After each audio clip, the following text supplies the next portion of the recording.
to my error of not plugging in the mic, coming up shortly is some little snippets from earlier in the day.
So I've read the handbook and it says, and I haven't done this since my CBT, and that was on a TZR125, it doesn't say figure of 8, but it's got a number 8, so we're going to go for that.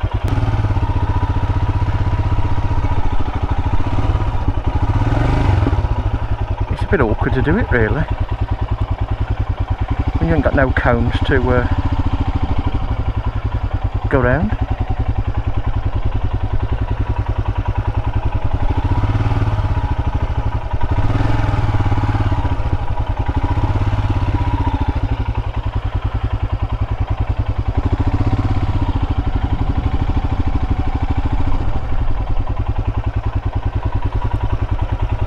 Doesn't say how long for you've got to do it.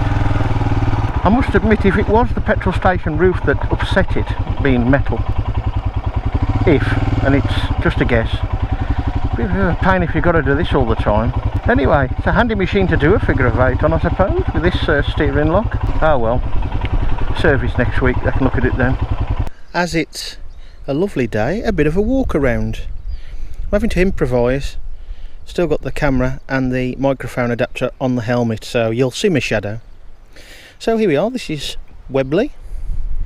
Standard, apart from the additional panniers, which are an optional extra. Official optional extra. The round top box is coming soon. Quite conventional, I suppose. No kickstart on this, but there is space in there to put it all in should you wish. Right down the bottom here, just there's an extra bolt hole, same the other side. That may be something to do with the engine bars. And here, look at that guard you've got there for the chain. That looks quite tough. I only noticed that today. Unlock. I got it the wrong way, no I haven't. But you see it comes up, it's quite spring loaded as it were. That provides a good seal when it's clamped shut. So you need two hands, so I'll be a bit wonky on the camera because I'm holding the helmet at the same time. So push down and lift over and open up. The only niggle that I can say about these panniers, well, two things. One has happened.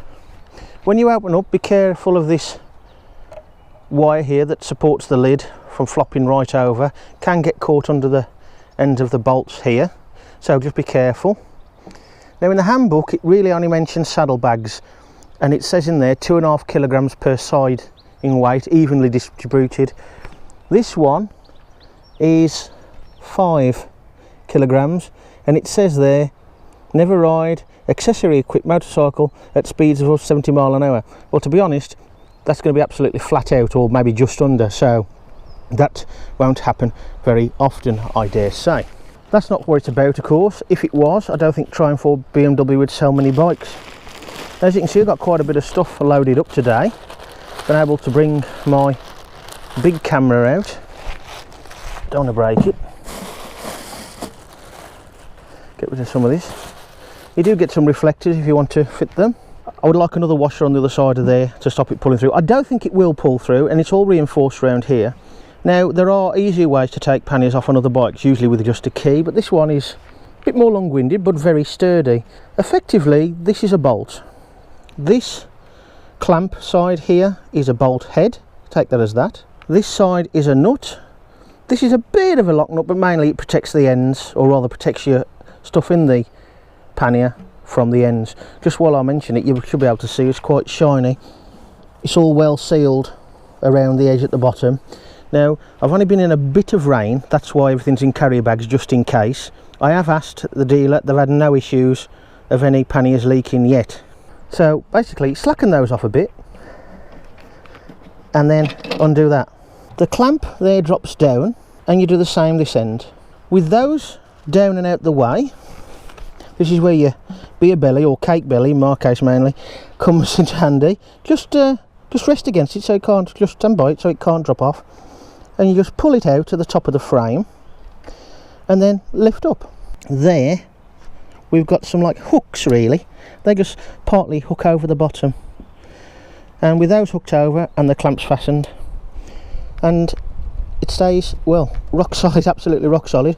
There's the clocks.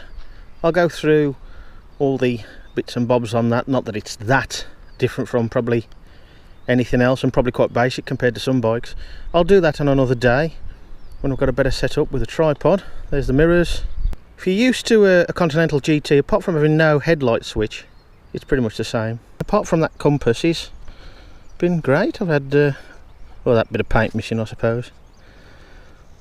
Just the one horn there. You've got a bit of a guard as well underneath. That's standard. Stainless exhaust. Could do with a hugger. Isn't it great?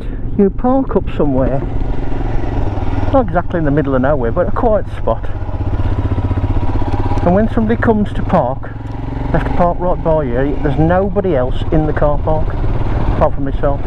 Here's my shameless or shameful plug for the Travels with Dirty Harry, T4, Smelly and Webley Facebook page Get Out There Challenge. I have borrowed the idea from elsewhere, but not quite the same. My version's less involved. On the Facebook page, go into the albums and you will find the Get Out There Challenge, or GOTC 2018. Click on that and you'll see the rules, which are basic, and the clues.